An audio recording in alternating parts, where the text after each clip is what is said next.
Les conceptions erronées des choses divines ne sont détruites que par l'expérience. Combien d'enfants de Dieu sont séduits tout en étant convaincus que Dieu les garde? Ils se soumettent aux conditions qui permettent l'action de Dieu, sans comprendre comment Dieu agit. Et ils ne réalisent pas davantage qu'ils peuvent remplir, sans s'en douter, les conditions qui déterminent l'action des mauvais esprits, puisqu'ils ignorent également les lois qui gouvernent l'action satanique. En ce temps de manifestations surnaturelles qui s'imposent à l'attention de l'Église de Christ par les ruines qu'elles accumulent, nous voyons des chrétiens s'aventurer en des réunions où de semblables manifestations ont lieu avec la conviction que Dieu les gardera. Or, rien de plus faux. Dieu ne protège pas ses enfants lorsqu'ils ne se trouvent pas dans les conditions qui permettent à sa protection de s'exercer. Examinons à quels sentiments obéissent ceux qui vont à ces réunions.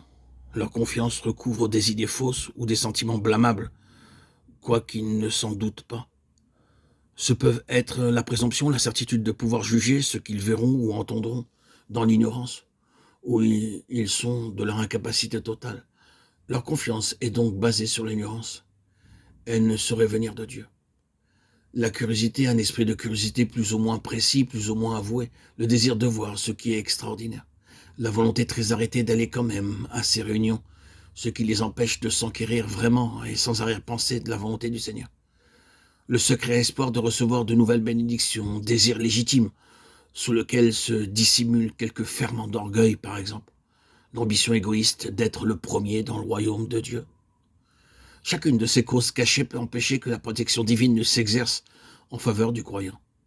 Mais lorsque l'homme place en Dieu toute sa confiance, confiance véritable et de bon aloi, pure de tout motif charnel, et qu'il croit que Dieu le gardera de toutes les ruses de Satan, s'il veille et prie, s'il garde sa pensée ouverte à la vérité à mesure qu'elle lui est dispensée, s'il est fidèle et droit en tout ce qu'il sait de la volonté divine, cet homme-là pourra dire, même si, pour des motifs supérieurs à son bien par particulier, Dieu permet dans sa sagesse infinie qu'il fasse, par de douloureuses expériences, connaissance avec l'activité infernale du contrefacteur.